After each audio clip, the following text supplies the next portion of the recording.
It was raining when they threw me out.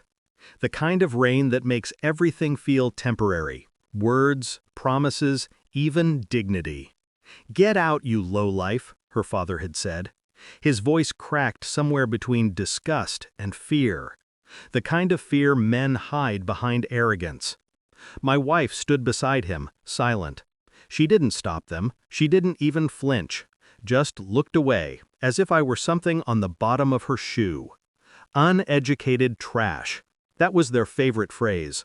It sounded rehearsed, as if they had practiced it in the mirror. I didn't argue, I didn't explain. I didn't remind them who paid for the car she drove, the jewelry she wore, the mortgage they conveniently borrowed from me. I just said, "Okay." Then I walked out.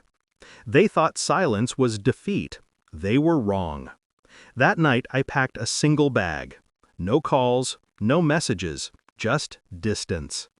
Florida air felt lighter when I arrived, the kind of air that doesn't carry judgment. My beach house waited, quiet and untouched, like a version of myself I hadn't met yet. 3 weeks passed. Then came the call. Her voice trembled. Not from sadness, no, this was something else. Regret. And for the first time, I smiled. It started long before that night. Little things. Glances exchanged over dinner. Whispers that stopped when I entered the room. The subtle, shared smirk between her and her mother when I mispronounced the name of a wine. They thought I didn't notice. But I've built empires by noticing what others ignore. I met my wife when she was working at a law firm in Miami. She said she loved my drive, my simplicity. I thought it was genuine. I mistook fascination for affection, pity for passion. But slowly, admiration turned to embarrassment. She started introducing me as my husband, he runs business stuff. She never said the name of the company, never mentioned that I owned it. It was easier for her to treat me as the man who got lucky, not the man who built something from nothing. Her parents reinforced it. The soft corrections, the looks that said I didn't belong in their world of perfect grammar and polite cruelty. Still, I stayed quiet. I've learned that people always reveal themselves if you let them talk long enough. And she talked. Late one night, half asleep, she whispered another man's name, not mine. I remember sitting up, heart steady, not racing, because I already knew. Somewhere deep down, I'd been waiting for confirmation. I didn't confront her. I observed. Patterns emerge when you remove emotion. Her phone stayed face down more often. She smiled at texts she didn't explain. She lingered on business trips that didn't make sense. I started collecting quiet evidence. I had her car tracked, not illegally, just enough to confirm what instinct already screamed. The hotel receipts, the cash withdrawals, the lipstick that wasn't hers on a shirt she claimed was dry cleaned. The pieces aligned too perfectly. She thought I was distracted with work, too busy to care. I let her believe that. I played my role. I laughed at her father's jokes, tolerated her mother's snide remarks, and looked every bit the uneducated fool they took me for. Meanwhile, I prepared my exit. Transferred property titles, shifted accounts, cleaned the house of anything sentimental. Emotion makes people sloppy. I wasn't going to be. The last clue came from her phone. An image reflected in her sunglasses, captured unintentionally in a photo she sent me. A man's hand, familiar watch, her father's business partner. That night I sat alone in my office, lights off, ocean waves whispering outside.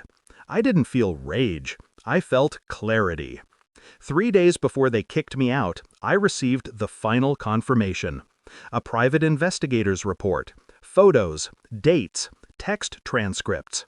Her messages to him were full of mockery, about me, about the idiot who thought he'd married into sophistication. She said I was a phase, a financial stepping stone, a man who didn't know which fork to use at dinner. I remember reading it slowly, each word an incision that didn't bleed but cut deeper than any knife could. When I handed her the envelope that night, she froze. Her hands trembled, the color drained from her face. She tried to speak, but I only said, "I already know." Her lips quivered. "You're misunderstanding." "I'm not." I left it at that. 2 days later, her father called me trash. By then, I had already transferred the last of my assets out of joint accounts. I didn't need their approval, their sympathy, or their table manners. I just needed silence. 3 weeks later, they arrived at my Florida beach house, uninvited, desperate. Her father spoke first, the arrogance now gone. "We didn't know. About your finances, the company. We thought—" "You thought I was beneath you," I finished. He nodded, ashamed. My wife stood behind him, sunglasses hiding swollen eyes. I wondered if the man she betrayed me with had left her too. He probably did. "Can we talk?" she asked softly.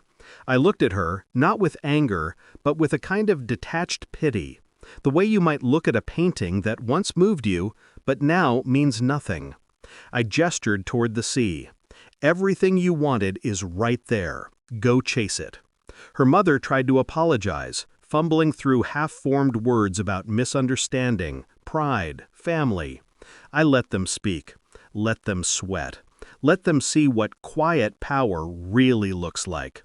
Then I said, calmly, "You told me to get out of your house, so now get out of mine."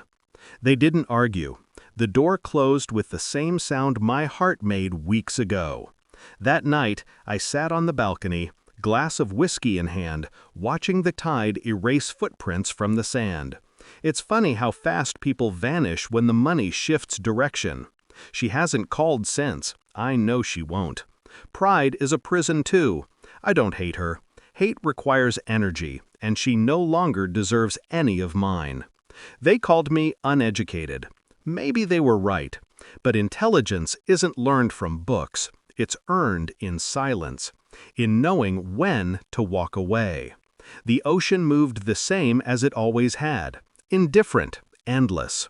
I took a sip, leaned back, and smiled faintly. They mistook quiet for weakness, but I've built empires in silence and destroyed them the same way.